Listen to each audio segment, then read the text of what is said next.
Hello friends, एक बार फिर से स्वागत है आपका लर्न इंग्लिश बाय जीके में। तो दोस्तों, आज की वीडियो हम बहुत ही मजेदार टॉपिक को समझने वाले हैं, जो है हमारा प्रीपोजिशन। आप अगर मेरी इस वीडियो को आज पूरा देख लेते हो तो आपको दोबारा यूट्यूब पे आना नहीं पड़ेगा प्रीपोजिशंस के लिए। मैं आपको इतनी अच्छी तरीके से और इतने तरीके से बताऊंगा कि आप पूरी प्रीपोजिशंस को अच्छे से सीख जाओगे और आपको इसके बाद दूसरी वीडियो देखने की जरूरत नहीं पड़ेगी। तो चलिए वीडियो को शुरू करते हैं। दोस्तों, आज का हमारा टॉपिक है प्रीपोजिशंस, यानी संबंध सूचक शब्द। ये संबंध सूचक शब्द क्या होते हैं? तो संबंध सूचक शब्द वे होते हैं जो किसी नाउन की जगह को बताते हैं। कैसे? जैसे कि कोई भी नाउन है, जैसे एक ग्लास रखा है टेबल के ऊपर, तो उसकी जगह कहाँ है? टेबल के ऊपर। ऐसे ही प्रीपोजिशन जो शब्द होते हैं वो बताते हैं नाउन की जगह को, मतलब अंदर है, बाहर है, ऊपर है, नीचे है, कहाँ है, उसकी जगह को बताने के लिए इन शब्दों का यूज किया जाता है। वो होती हैं प्रीपोजिशन। ठीक है। इसके बाद आते हैं हम कॉमनली यूज होने वाले nouns पे। तो सबसे ज्यादा जो कॉमनली यूज होती हैं वो हमारी प्रीपोजिशंस हैं इन, ऑन और एट। ये तीन जो हैं हमारी सबसे ज्यादा इंपॉर्टेंट है, क्योंकि इनको सबसे ज्यादा यूज किया जाता है। इनका मतलब क्या होता है? इनका मतलब होता है अंदर, ऑन का मतलब होता है ऊपर, एट यानी जगह पे। मतलब कोई भी जैसे जगह का पर्टिकुलर समय का बता देंगे तब आप यूज करेंगे एट का। ठीक है। तो चलिए पहले पे आते हैं। पहला क्या है हमारा? इन। इन का मतलब क्या होता है? अंदर। इन यानी अंदर। और गांव में हमारे क्या यूज किया जाता है? में। इन यानी में। जैसे कि जैसे हम बोलेंगे कि आटा टंकी के अंदर है, लेकिन गांव में क्या बोलते हैं? आटा टंकी में है। ठीक है। यानी में यूज किया जाता है। तो इसके लिए कुछ एग्जांपल देते हैं। पहले इसकी परिभाषा क्या हो जाएगी? तो इनका मतलब होता है अंदर। जब कोई चीज किसी बंद जगह के अंदर होती है, किसी बंद कंटेनर, किसी बंद कमरे या किसी भी बंद जगह के बंद चीज के अंदर होती है, वहां पे हम इनका इस्तेमाल करते हैं। जैसे the book is in the bag. किताब बैग के अंदर है। ठीक है। पानी बोतल के अंदर है, तो जब the water is in the bottle. मैं दिल्ली में रहता हूँ, आई लिव इन दिल्ली। ठीक है।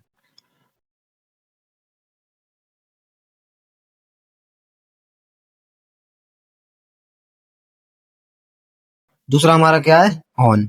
ऑन का मतलब क्या होता है? ऊपर। ऑन का मतलब होता है ऊपर। ऊपर यानी किसी टेबल पे, दीवार पे, छत पे, मतलब किसी चीज के ऊपर रखा हो तो वहां पे यूज करते हैं ऑन का। तो इसकी परिभाषा क्या हो जाएगी? जब कोई चीज किसी सरफेस के ऊपर और उससे टच कर रही हो तब हम ऑन का यूज करेंगे। जैसे कि कोई पेन रखा है टेबल पे, ठीक है, तो टेबल को टच कर रहा है, वहां पे हम यूज कर देंगे ऑन का। दीवार पे जो है फोटो टंगी है, तो दीवार को टच कर रही है, दीवार भी एक सरफेस ही है ना, दीवार को टच कर रही है, वहां पे हम यूज कर देंगे ऑन का। जैसे तस्वीर दीवार पर है या फोटो दीवार पर है, तो the picture is on the wall. ठीक है। एक और एग्जांपल देखते हैं। The pen is on the table. Pen यानी कलम टेबल के ऊपर है।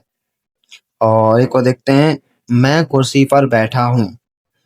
मतलब मैं कुर्सी पर बैठा हूँ, इसका क्या हो जाएगा? I am sitting on the chair. ठीक है। इसके बाद आते हैं अपन एट पर। एट का मतलब क्या होता है? एट का मतलब होता है पर। यानी जैसे किसी जगह का बताएंगे या किसी समय पर बताएंगे, तब वहां पे बोलते हैं ना, तुम ठीक 7:30 पर आना, तुम बस स्टैंड पर आना, मैं बस स्टैंड पर इंतजार कर रहा हूँ। तो वहां पे हम यूज करेंगे एट का। इसकी परिभाषा क्या हो जाएगी? किसी स्पेसिफिक पॉइंट या जगह के बारे में बताते हैं। स्पेसिफिक मतलब क्या होता है? तो स्पेसिफिक मतलब होता है कोई खास, जैसे कि कोई खास जगह बता दी या कोई पर्टिकुलर मतलब खास समय बता दिया, तो वहां पे हम एट का यूज करेंगे। जैसे कि मैं घर पर हूं, तो इसका क्या बनेंगे? I am at home.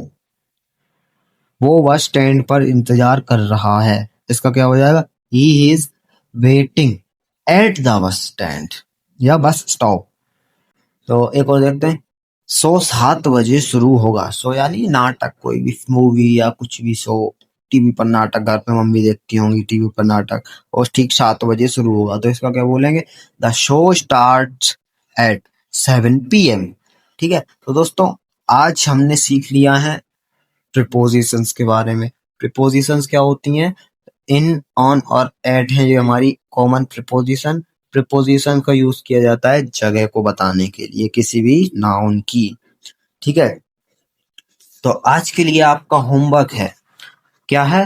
आप अपने घर पे कोई भी चीज को देखिए, इसके बाद आप पता लगाइए कि वहां पे कौन सी प्रीपोजिशन यूज होगी।